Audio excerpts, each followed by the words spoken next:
ভেঙে দুটুকরো হয়ে যাচ্ছে ভারত। মানচিত্র থেকে মুছে যাবে কোন কোন রাজ্য। ভূগর্ভে চলছে মহারণ। পৃথিবীর বুকের নিচে এক ভয়ঙ্কর উত্তেজনা শুরু হয়েছে। বিজ্ঞানীরা বলছেন ভারতীয় টেকটনিক প্লেট ভেঙে যাচ্ছে। মনে হচ্ছে পৃথিবী এক বিপজ্জনক মুহূর্তে দাঁড়িয়ে আছে। কেন এই ভাঙন? এটি ভারতের ভবিষ্যৎকে কিভাবে প্রভাবিত করবে? এই প্রশ্নগুলোর উত্তর খুঁজে বের করতে হলে যেতে হবে এক নতুন ভূতাত্ত্বিক রহস্যের মধ্যে। ভারতের টেকটনিক প্লেটের নিচে যে ভাঙন চলছে তা কি শেষ পর্যন্ত ভারতকে দুই টুকরো করে ফেলবে? 2023 সালের ডিসেম্বরে চীনের ওশেন বিশ্ববিদ্যালয়ের বিজ্ঞানীরা ভারতীয় টেকটনিক প্লেটের উত্তরের অংশ নিয়ে গবেষণা করার সময় এক আশ্চর্য ঘটনা লক্ষ্য করেন। তারা বুঝতে পারেন ভারতীয় প্লেট ইউরেশিয়ান প্লেটের নিচে ঢুকে যাচ্ছে। আজও সেই সংঘর্ষ চলছে। ভারতীয় প্লেট এবং ইউরেশিয়ান প্লেটের মধ্যে সংঘর্ষের ফলে পৃথিবীর সবচেয়ে উঁচু পর্বত হিমালয়ের জন্ম হয়েছিল।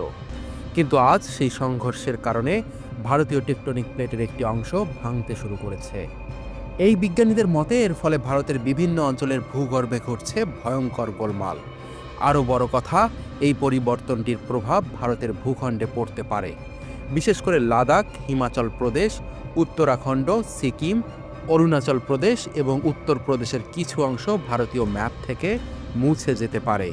অরুণাচল প্রদেশ ভারতের 7 সিস্টার্সের একটি। এ কি সত্যি ঘটবে? এমন ভয়ানক পরিণতির কথা ভাবতেই শিহরণ জাগে। ভারতের বুকে ফাটল ধরেছে।